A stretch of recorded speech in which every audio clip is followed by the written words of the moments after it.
நீங்கள் ஒரு இடத்துல இருக்கிறீங்க, இவங்க ஒரு இடத்துல இருக்கிறாங்க. இப்போ தான் கல்யாணம் பண்ணியிருக்கிறீங்க.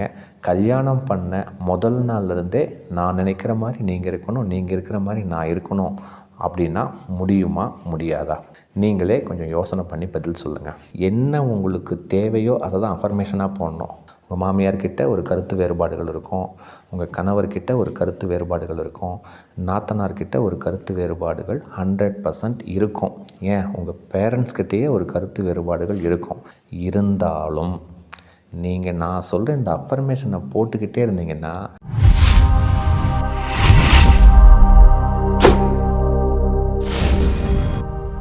அன்பு வணக்கங்க. இன்றைக்கி ஒரு அற்புதமான தலைப்பை நம்ம விவாதிக்கலாம்.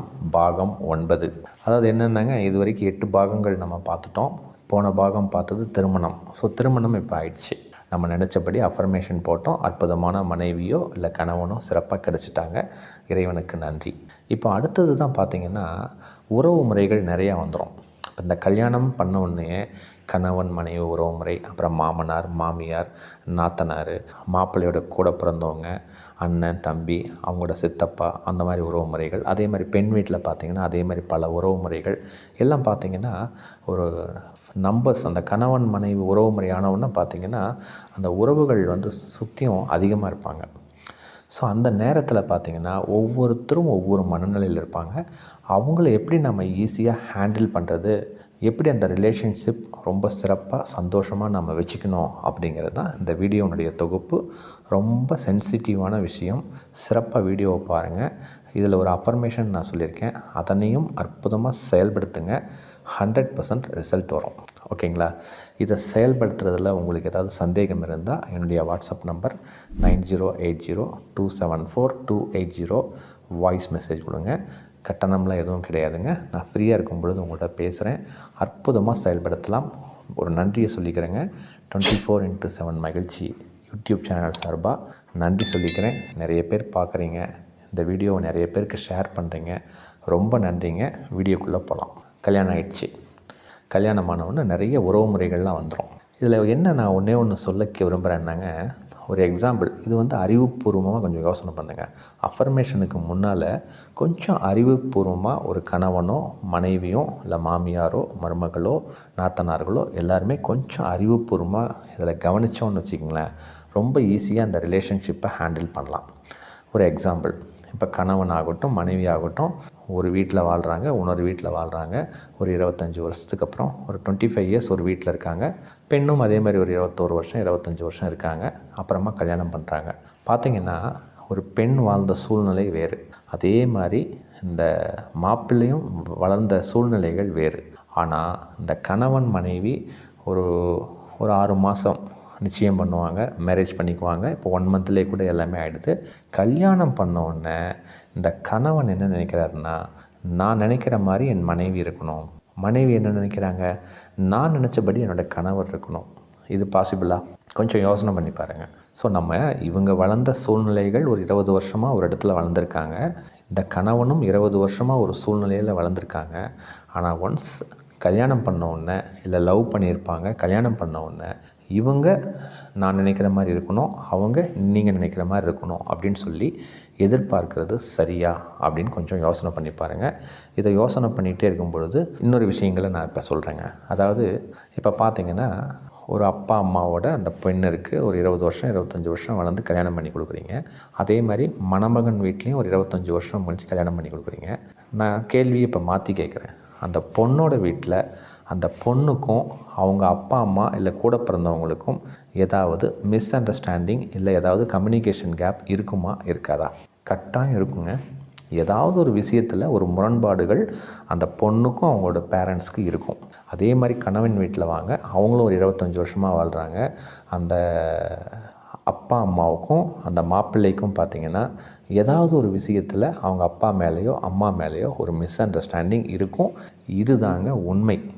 அதாவது 20 வருஷம் 25 வருஷம் ஒரே வீட்டில் வாழ்ந்த ஒரு பெண்ணாகட்டும் ஒரு ஆணாகட்டும் அவங்க வீட்லேயே அவங்க அப்பா அம்மாவோட ஒரு மிஸ் அண்டர்ஸ்டாண்டிங் ஒரு மிஸ்கம்யூனிகேஷன் இருக்கும் பொழுது நீங்கள் ஒரு இடத்துல இருக்கிறீங்க, இவங்க ஒரு இடத்துல இருக்கிறாங்க. இப்போ தான் கல்யாணம் பண்ணியிருக்கிறீங்க. கல்யாணம் பண்ண முதல் நாள்லேருந்தே நான் நினைக்கிற மாதிரி நீங்கள் இருக்கணும், நீங்கள் இருக்கிற மாதிரி நான் இருக்கணும் அப்படின்னா முடியுமா முடியாதா? நீங்களே கொஞ்சம் யோசனை பண்ணி பதில் சொல்லுங்கள். 100% இருக்க முடியாதுங்க. இந்த இடத்துல ஒன்றுன்னு சொல்கிறேன். கல்யாணம் ஆகும் பொழுது மாமியார் சொல்லுவாங்க, இந்த பொண்ணை என் பொண்ணு மாதிரி பார்த்துக்கிறேன். ஆப்போசிட் டைரெக்ஷனில் சொல்லுவாங்க, உங்கள் மாப்பிள்ளையை என் மகனாக பார்த்துக்கிறேன். இது பாசிபிளா? கொஞ்சம் யோசனை பண்ணி பாருங்கள். அதாவதுங்க 20 வருஷம் 25 வருஷம் ஒரே வீட்டில் வாழும் பொழுதே பேரண்ட்ஸோட ஒரு மிஸ் அண்டர்ஸ்டாண்டிங், ஒரு மிஸ்கம்யூனிகேஷன், கருத்து வேறுபாடுகள் இருக்கும் பொழுது, இப்போ தான் கல்யாணம் பண்ணுறவங்கும் பொழுது அந்த உறவு முறையில் ஒரு மிஸ்கம்யூனிகேஷன், ஒரு மிஸ் அண்டர்ஸ்டாண்டிங், இல்லை ஏதாவது கருத்துக்களில் ஒரு வேறுபாடுகள் 100% இருக்கும் அப்படிங்கிறத மனதளவில் ஃபஸ்ட்டு உணருங்க.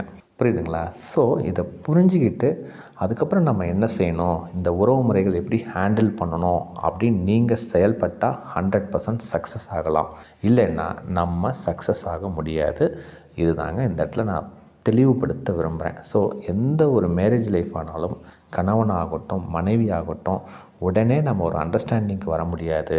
மிஸ் அண்டர்ஸ்டாண்டிங் இருக்கும். நம்ம பேசி அதை கலந்து பேசி முடிவு பண்ணலாம் அப்படிங்கிற அண்டர்ஸ்டாண்டிங்க்கு நீங்கள் வந்தால் தான் நம்மளோட லைஃப் நல்லாயிருக்கும். இன்றைக்கெல்லாம் என்ன தெரியுங்களா, ஒரு நாள் கல்யாணம் 10 நாள் 15 நாளில் நிறைய டைவர்ஸ் ஆகுது. ஏன் 1 இயர்க்குள்ளே நிறைய டைவர்ஸ் ஆகுது. காரணம் என்னென்னா ஒருத்தரை புரிஞ்சிக்கிறது இல்லை. ஸோ இவங்களுக்கும் டைம் ஆகும், இவங்களுக்கும் டைம் ஆகும். ஏன் 20 வருஷம் வாழ்ந்தவங்களுக்கே டிஃப்ரென்ஸ் ஆஃப் ஒப்பீனியன் இருக்கும் பொழுது ஒரு மாதத்தில் ஒரு வருஷத்தில் என்ன நீங்கள் புரிஞ்சிக்க முடியுங்கிறத ஃபஸ்ட்டு உங்கள் அறிவுக்கு, கல்யாணமான பொண்ணாக இருந்தாலும் சரி பையனாக இருந்தாலும் சரி, உங்கள் மூளைக்கு உங்கள் அறிவுக்கு கொஞ்சம் இதை யோசனை பண்ணி பாருங்கள். இருந்தாலும் இந்த சூழ்நிலைகள் எல்லாம் இருந்தாலும் நம்ம இந்த ரிலேஷன்ஷிப்போட சந்தோஷமாக தான் இருக்கணும். அதுக்கு நான் என்ன செய்யலாம், அதுக்கு எந்த மாதிரி அஃபர்மேஷன் போடலாங்கிறத சிறப்பாக சொல்கிறேங்க. என்ன அஃபர்மேஷன்? நான் சந்தோஷப்படுறபடி என் மனைவி, பேரை சொல்லுங்கள், மற்றும் அவங்க குடும்ப உறுப்பினர்கள் ரொம்ப சந்தோஷமாக நலமாக இருக்கிறாங்க. அதற்குண்டான செயல்பாடுகளை இந்த இறைவன் சிறப்பாக செயல்படுத்தி கொடுத்துட்டே இருக்கிறாங்க. இறைவனுக்கு நன்றி. ரொம்ப சிம்பிள். அதாவது நம்ம ஒவ்வொருத்தருக்கும் மாமனாருக்கு, மாமியாருக்கு, அவங்க நாத்தனாருக்கு, அவங்க அண்ணனுக்கு, தம்பிக்கு தனித்தனியாக சொல்ல வேண்டியதில்லை. சிம்பிளாக சொன்னால் போதும்.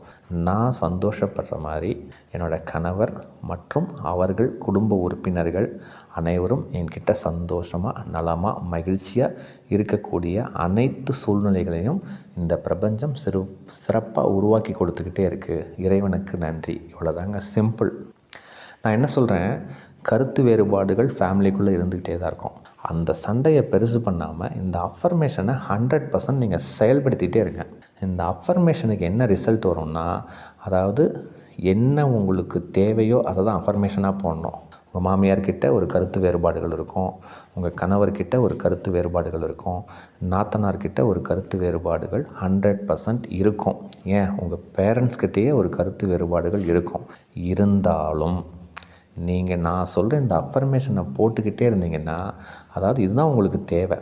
நீங்கள் சந்தோஷப்படுற மாதிரி உங்கள் கணவரும் அவங்க உறவு முறையும் சந்தோஷமாக நலமாக இன்பமாக இருக்கணும்.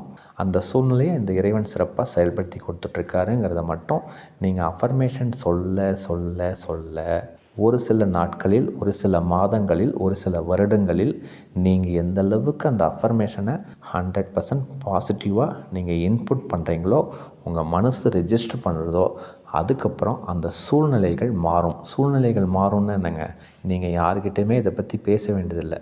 எஸ், ஏன்னா பேசுனா அந்த மிஸ் அண்டர்ஸ்டாண்டிங் இன்னும் அதிகமாகும். அதனால் நலமாக சந்தோஷமாக அப்படிங்களா, அப்படியா அப்படின்னு ஜஸ்ட் பேசிவிட்டு இந்த அஃபர்மேஷனை நீங்கள் இன்புட் பண்ண அவங்களோட வேவ்லென்த், அவங்களோட உறவு முறைகள், உங்ககிட்ட பழகிற விதங்கள் 100% மாறியே தீரும். சிறப்பாக செயல்படுத்துங்க. இதுதாங்க சொல்யூஷன். புரிஞ்சிருக்கும்னு நினைக்கிறேன். இதை மட்டும் நீங்கள் செயல்படுத்துனீங்கன்னா எந்த ரிலேஷன்ஷிப்பாக இருந்தாலும் பரவாயில்லைங்க, உறவு முறைகளாக இருந்தாலும் பரவாயில்ல, உங்கள் கணவன்கிட்ட, உங்கள் மனைவிக்கிட்ட, உங்கள் மாமியார்கிட்ட, உங்கள் நாத்தனார்கிட்ட, உங்கள் அப்பா அம்மா கிட்ட, எல்லார்கிட்டையுமே நம்மளோட உறவு முறைகள் ரொம்ப சூப்பராக இருக்கும். இதை செயல்படுத்துங்க. ஏன்னா எல்லாருக்குமே மிஸ் அண்டர்ஸ்டாண்டிங் வருது. ஆஃப்டர் கல்யாணத்துக்கு அப்புறம் ஈவன் லவ் பண்ணியிருப்பீங்க, ஒரு மிஸ் அண்டர்ஸ்டாண்டிங் வரும். அரேஞ்ச்டு மேரேஜ் பண்ணியிருப்பீங்க, அங்கேயும் ஒரு மிஸ் அண்டர்ஸ்டாண்டிங் வரும். காரணம், மற்றவங்க மேலே தூக்கி போட்டுருவீங்க. மாமியார் இப்படி சொல்லிட்டாங்க, அவங்க தம்பி இப்படி சொல்லிட்டீங்க, என் கணவர் இப்படி சொல்லிட்டாரு, மனைவி இப்படி சொல்லிட்டீங்க அப்படின்னு சொல்லிட்டு காரணத்தை மற்றவங்க மேலே தூக்கி போடுறீங்க. நான் என்ன சொல்கிறேன், ஒன்ஸ் கல்யாணம் ஆயிடுச்சுன்னா கொஞ்சம் டைம் கொடுங்க. கொஞ்சம் ரிலேஷன்ஷிப்பில் கொஞ்சம் கம்யூனிகேஷன் ப்ராப்பர் ஆகிறதுக்கு கொஞ்சம் சிறிது காலம் டைம் கொடுக்கணும். அவசரப்பட வேணாம். அது 1 வருஷம் ஆகலாம், 2 வருஷம் ஆகலாம், 3 வருஷம் ஆகலாம். அதை புரிஞ்சுக்கிட்டு உங்களுக்கு என்ன வாழ்க்கைக்கு தேவையோ அந்த அஃபர்மேஷனை நீங்கள் சிறப்பாக நான் சொன்ன அஃபர்மேஷனை செயல்படுத்துனீங்கன்னா உங்களோட அனைத்து உறவு முறைகளும் தானாக டியூனப் ஆகிடுவாங்க. இது தாங்க உண்மை. செயல்படுத்தி பாருங்கள்.